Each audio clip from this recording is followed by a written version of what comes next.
We need to talk about these 6 thriller books that are so addictive, you're going to finish them in a weekend. They are fast-paced, they are full of twists, and they are completely unputdownable, if that's even a word. If you're new here, my name's Jess and I read and review thriller books so you can get the ones that are actually worth your time and your money. So I've picked out 6 different thriller books that I've read recently. I read all of these in under 48 hours and they were amazing, and I'm going to tell you everything about them. Bold statement, but I think this might be one of the most, if not the most gripping thriller books that I have ever read in my life. I read this one in, I think it was about 4 hours. I was going around to my parents and I was literally walking to the car just with my head in like the last 20 pages, like I need to finish this book. Like I was so invested in this story. It is more of a summer destination thriller. You probably get that vibe from the cover. I can't say too much about the plot without spoiling it, but the story follows 2 sisters, Erin and Laurie, and they're heading on holiday to a remote island in Fiji, I think it was. Somewhere really nice and tropical anyway. And one of them doesn't make the flight, and it turns out to be the biggest regret that they have in their life. This one, it went in a way I was not expecting. Like, it's got kind of like a dual point of view, so you've got the perspective of both the sisters, so you've got the one who got the flight and the one who didn't, and the kind of difference in their plot lines, it was just crazy. There were quite a few twists in this that I didn't expect, and it was just so fast-paced. Like, as I said, I just could not put this book down. I was so hooked on it. This one was so good. I gave it a 4.5, I'm pretty sure, so this is your sign to read this book. Famous Last Words by Gillian McAllister. I also gave this one a 4.5 stars. I absolutely loved this book so much. So it kind of plays on like the kind of hostage kind of book trope, I guess, but not in the way you'd expect it. So you've got the female main character, Camilla. She's going back to work. It's her first day back at work after maternity leave. She gets a phone call that her husband is in a hostage situation, but he's not being held hostage. He is the gunman that is holding everyone else hostage. It's such a different twist on that kind of trope that I've not seen before, I don't think. And it's basically down to this hostage negotiator, I think his name was Neil, and the wife to basically work together and kind of talk Camilla's husband down to not do what he's gonna do, basically. This book was so bingeable. You could finish this in a weekend, if not quicker, probably. The twists in this, they were incredible. They were unexpected, actually, some of them. At some points in this book, right, I was just sat staring at the wall thinking, how on earth did you come up with these plot points, Gillian McAllister? How did you come up with these twists? Because they were just completely blowing my mind. I was just staring at the wall like, what?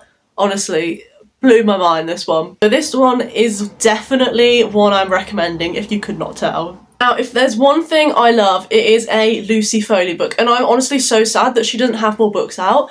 I swear she's only got like 5 or 6 books, and I feel like she should have so many more at this point. I just absolutely love them. Majority of them always have like the multi-character point of view aspect, and I absolutely love that, just kind of figuring out what everyone's got going on. I love that. So this one, I actually gave a 5-star. I very rarely give a book 5-star, so that is actually a big achievement for me. And this one, it was really gripping, really twisty. A lot of points I didn't expect in this. And it kind of had some like unexpected interweaving plot twists.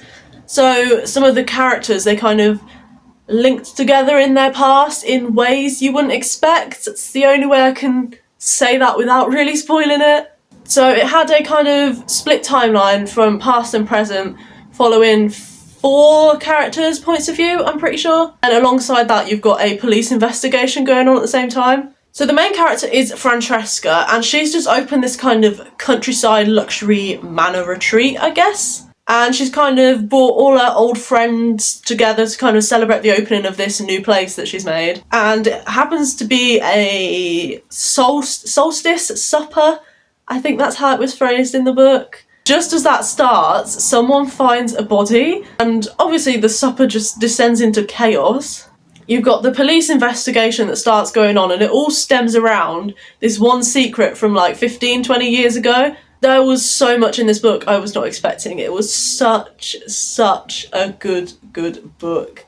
I just want more Lucy Foley books, to be honest. Like, can she just release like another 5 books for me? That would be perfect. If you like thriller books that are kind of fast-paced, dark past, medical, I'd say, then this is the one you need to read.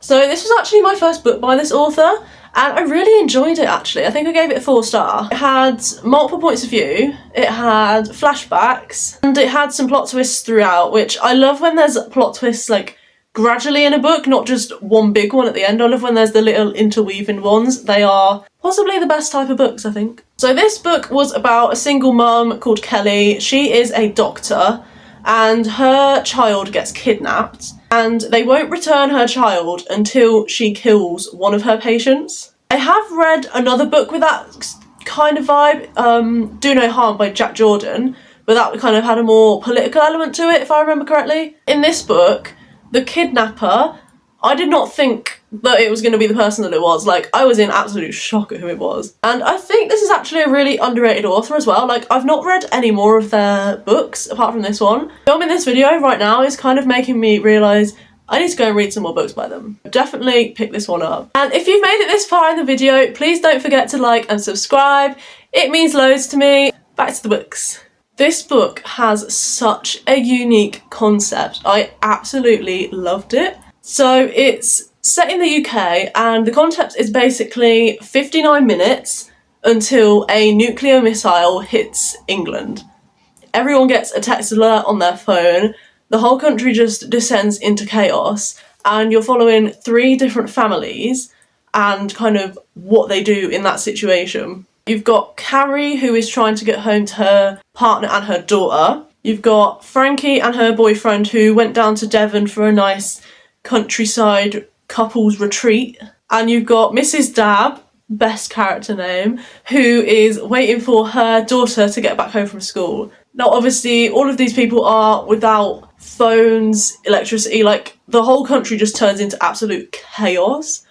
I'm not going to spoil what happens and tell you if anything more than that in the plot really, but it was such an interesting concept, kind of exploring how people would act in this sort of situation, and I hope that it never happens. It's definitely what I learned from this book. This one was just so good.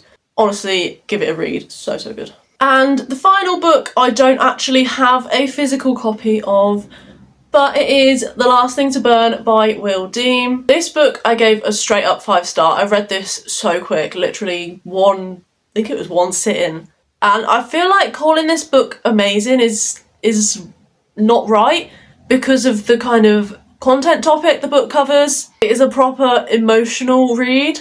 So it covers kidnapping, sexual assault, exploitation, abuse, addiction, all of them sort of areas. So go into this book with caution. But it is around 240 pages, and Will Dean packed so much into this book. Honestly, so much. It's not really got any twists. I think this is the only book in this video that doesn't have any twists as such, but it really doesn't need them because the kind of plot and storyline is just so intense without it. So you're basically following the main character Jane, who got trafficked into the UK. She was promised, a good life, a house, a job, everything like that. She ends up with this guy called Len, and he's just everything you don't want in a man. He basically treats her like a housemaid servant kind of person. She has to do literally everything, and he's mutilated her ankle so she can't really walk properly, and she's basically like biding her time to try and escape from him. It's quite, I don't know if I'd say upsetting read, but kind of emotional. But it was a really, I'm not sure what word to use. It was a really good book though. Like, I gave it a 5-star, and yeah, I really enjoyed it. So they are my recommendations for thriller books that are so gripping you can read them in a weekend. Let me know if you've read any of these, and if you haven't, let me know which ones are going straight on your TBR. I think they all should, to be honest, but I might be a bit biased because I absolutely loved all of these. Thanks for watching. Don't forget to subscribe and like this video, and I'll see you next time. Bye!